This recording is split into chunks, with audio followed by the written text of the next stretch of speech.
Ok, bienvenue sur Ndiamaro Movie. Avant de commencer, ne manquez pas de vous abonner et d'activer la cloche de notification pour ne pas manquer nos prochaines vidéos. Notre leçon d'aujourd'hui va porter sur le schéma cinématique. C'est quoi le schéma cinématique? Le schéma cinématique, c'est la représentation simplifiée d'un mécanisme en utilisant les liaisons mécaniques. On va faire donc un travail dirigé aujourd'hui, ce matin. Le thème sera intitulé tout simplement porte-outils à alléger. D'accord? Donc voici le dessin d'ensemble. Donc voilà le dessin d'ensemble qu'on va travailler là-dessus. Bon, on va donc donner rapidement le fonctionnement du mécanisme. Mise en situation, l'ensemble dessiné sur la feuille 4 sur 4 représente un porte-outils à alléger permettant l'alésage des pièces. Description et fonctionnement. Le porte-outils à alléger est destiné à être monté sur une machine-outil. L'outil à alléger neuf est monté sur le nez porte-outils 7. Donc l'outil à alléger neuf que voici est monté sur le porte-outils 7. D'accord? Et maintenu par la vis 8 que voici. L'ensemble est ensuite fixé dans la broche d'une machine outil par le coin standard 1. Par le coin standard 1 que voici. Donc il sera question donc de sortir le schéma cinématique minimal de ce mécanisme. Bien avant, on doit passer d'abord par plusieurs étapes pour parvenir à notre résultat. Premièrement, on va d'abord connaître et établir certaines liaisons entre les pièces. Ok, donc on va établir les liaisons mécaniques entre les pièces. Premièrement, donner la nature des liaisons entre les pièces suivantes. Quelle est la nature de la liaison entre la pièce 1 et la pièce 3? On voit donc la pièce 1. On voit donc la pièce 3. Quelle est la nature de la liaison entre la pièce 1 et la pièce 3? On voit que les deux sont liés à ces niveaux-ci. Donc pendant le fonctionnement, on voit que c'est fixe. Un est fixe sur la pièce 3. Donc la nature de la liaison, c'est l'encastrement.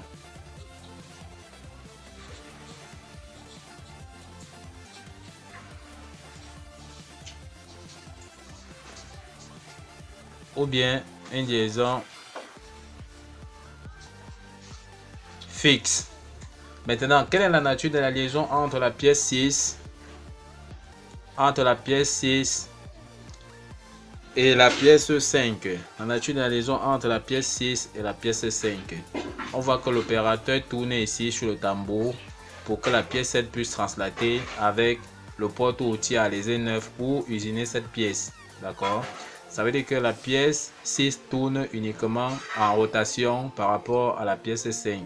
Donc la nature de la liaison entre la pièce 6 et la pièce 5, c'est une liaison pivot.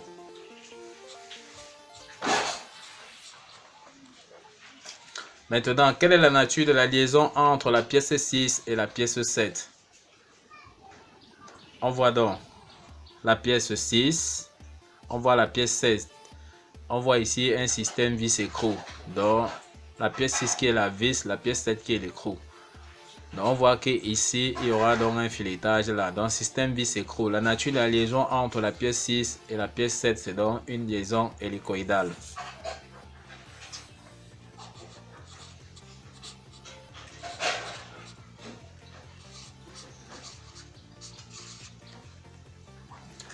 Ok. Quelle est la nature de la liaison entre la pièce 7 et la pièce 3? Quelle est la nature de la liaison entre la pièce 7 et la pièce 3? Lorsque l'opérateur agit sur la pièce 6, la pièce 7 est obligée de translater par rapport à la pièce 3. Donc, elle est guidée ici en translation. On peut voir la réunion que voici. D'accord? Donc, la pièce 6 est obligée, le porte-outils est obligé de translater dans la réunion comme voilà. Donc, la nature de la liaison entre la pièce 7 et la pièce 3, c'est une liaison glissière.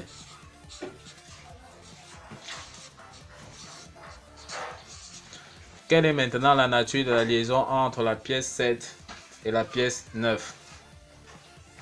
La pièce 7 que voici est la pièce 9. La pièce 9 qui est l'outil, on voit là que 8 fixe la pièce 9 sur 7. C'est-à-dire l'outil 9 sur la pièce 7 grâce à la vis sans tête 8. Donc on voit bien que la nature de la liaison c'est l'encastrement. Donc ici c'est encore une liaison encastrement ou une liaison fixe. Et enfin, quelle est la nature de la liaison entre la pièce 7 et la pièce 10? Entre la pièce 7 et la pièce 10. La pièce 7 que voici et la pièce 10. Lorsqu'on regarde la vue ici, d'accord, on regarde là, on voit bien la pièce 7 et la pièce 10 qui est vissée avec la pièce 11. Donc, la nature de la liaison entre les deux pièces là, c'est l'encastrement.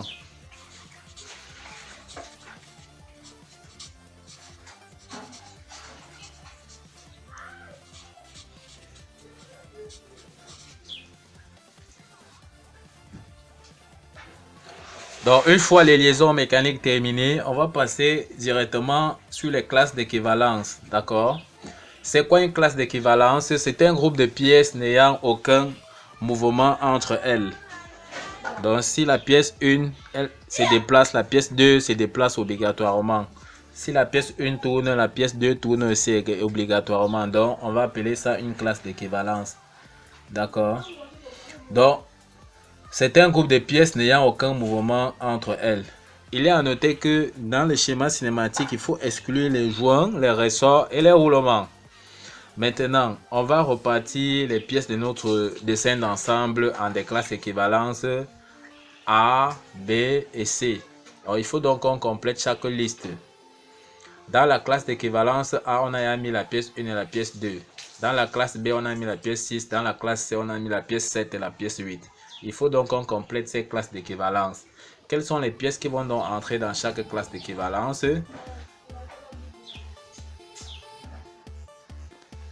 D'accord, on voit qu'il y a donc la pièce 1 qui est là, la pièce 2, la pièce 3 que voici est fixée sur la pièce 1. Donc la pièce 3 est ici, dans la classe A. La pièce 4 que voici est fixée sur la pièce 3 avec la pièce 5. Donc ça c'est une vis qui fixe la pièce 5 sur la pièce 3. Donc ça entre dans la même classe d'équivalence. Donc on aura donc 4 et 5 entrent dans la classe A. La classe d'équivalence 6. 6 c'est quoi? C'est notre tambour, n'est-ce pas? Qui est lié sur notre vis pour faire translater la pièce 7. Bon, est-ce qu'il y a une autre pièce qui est fixée sur la pièce 6? On voit que uniquement il y a la vis. La vis ici. Donc 6 sera dans sa classe d'équivalence seule. On continue. Après 6, il y a la pièce 7 qui est dans la classe C. La pièce 8, on a mis dans la classe C. La pièce 9 entre dans quelle classe d'équivalence? La pièce 9, on voit que c'est l'outil. C'est fixé dans 7 avec 8. Donc, on aura donc 9 entrées ici. Dans C. 10. On voit que c'est le lardon ici. Ok. On voit que c'est fixé sur 7. Avec 11. Donc, 10 et 11 entrent dans la classe d'équivalence C. Nous venons comme ça de terminer avec le remplissage des classes d'équivalence. On va donc continuer par... Ok, on va essayer de colorier la classe d'équivalence C en rouge, n'est-ce pas, pour que ça soit plus facilement identifiable, pour établir donc notre graphe. Donc, on fait donc une coloration pour qu'on puisse voir.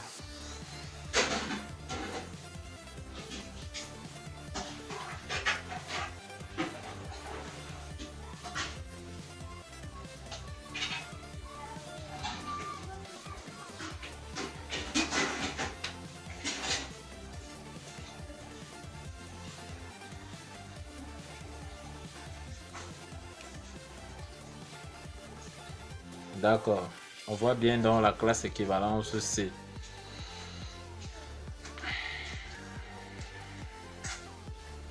Donc sur l'autre vue,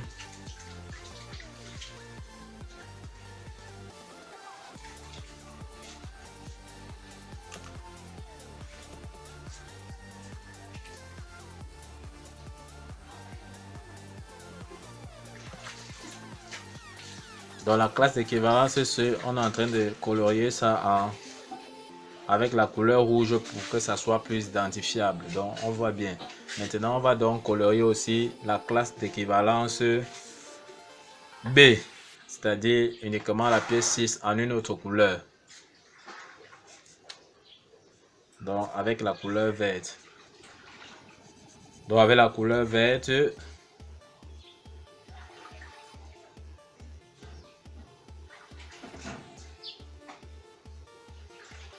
d'accord.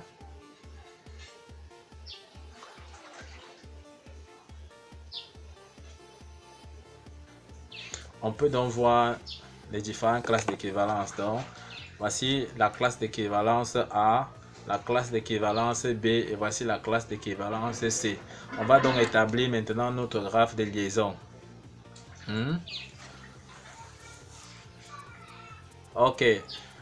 La nature de la liaison entre la classe d'équivalence A et la classe d'équivalence B. Quelle est la nature de la liaison entre la classe d'équivalence A et la classe d'équivalence B? On voit que c'est une liaison pivot. Pourquoi? Parce que on a vu que la nature de la liaison entre la pièce 1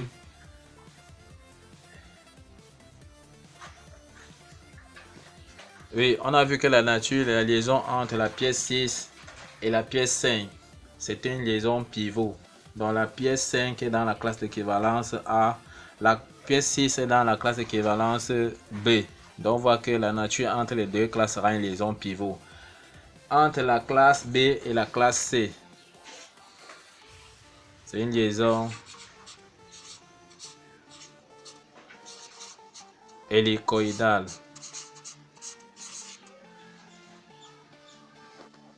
On a vu que la nature de la liaison entre la pièce 6 et la pièce 7, c'était une liaison hélicoïdale. La pièce 6 qui est dans la classe d'équivalence B, la pièce 7 qui est dans la classe d'équivalence C. Donc la nature de la liaison entre la classe d'équivalence B et la classe d'équivalence C sera donc une liaison hélicoïdale. Quelle est donc la nature de la liaison entre la classe d'équivalence A et la classe d'équivalence C? On voit que c'est une liaison glissière.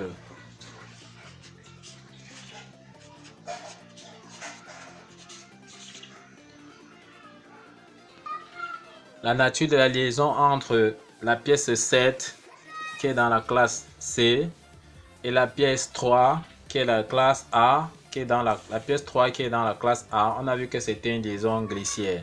Donc la nature de la liaison entre la classe d'équivalence A et la classe d'équivalence C sera donc une liaison glissière. Donc en fait, on a pris les pièces principales pour établir donc ces graphes de liaison.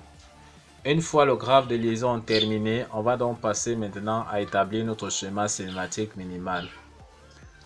Ok, donc on va compléter donc le schéma cinématique minimal. On a déjà fait un esquisse qui donne déjà l'ossature du schéma cinématique à compléter.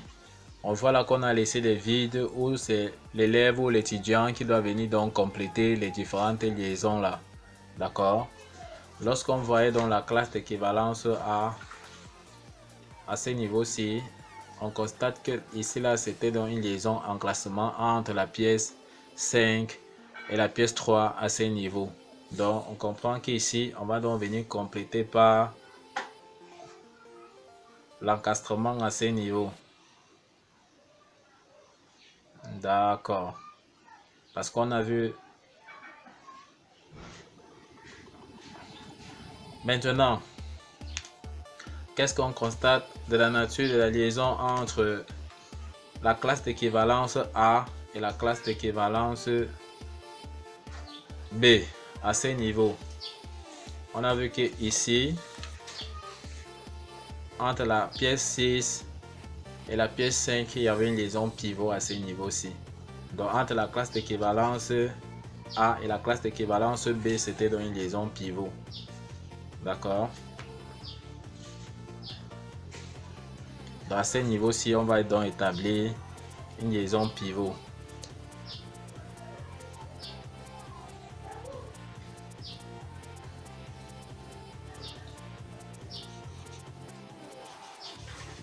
Ok, liaison pivot. Maintenant, entre la classe d'équivalence B et la classe d'équivalence C, on a vu que c'était une liaison hélicoïdale, c'est-à-dire entre la couleur verte et la couleur rouge. Liaison hélicoïdale. Donc à ce niveau-ci, on va donc dessiner une liaison hélicoïdale.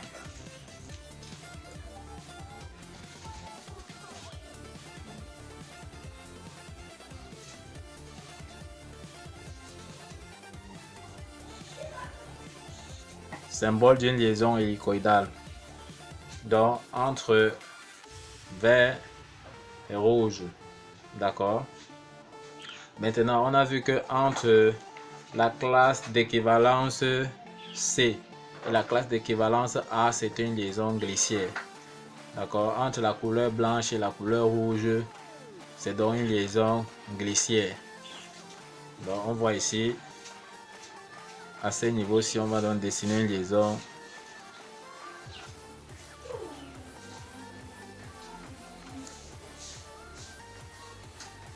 Ok, le schéma cinématique, le symbole d'une liaison glissière.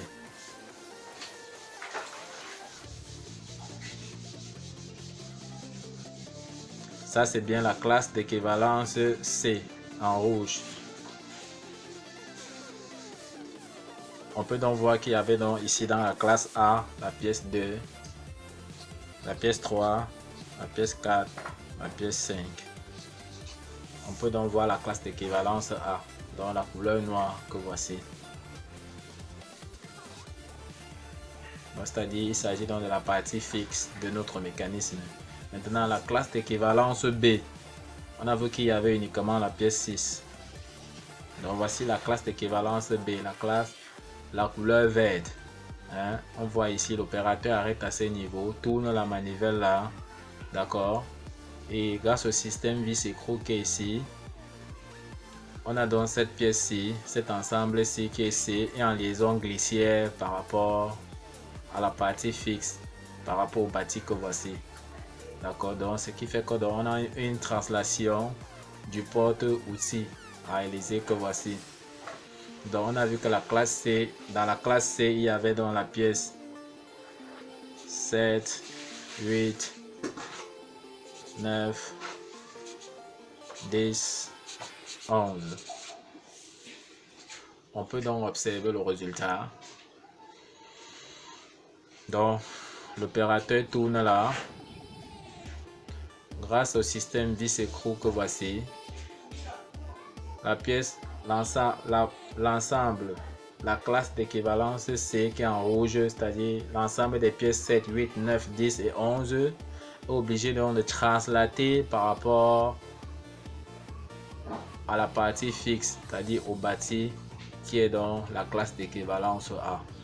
Nous sommes donc arrivés au terme donc de notre leçon qui portait donc sur le schéma, comment établir un schéma cinématique. Nous avons donc montré étape par étape comment établir un schéma cinématique minimal.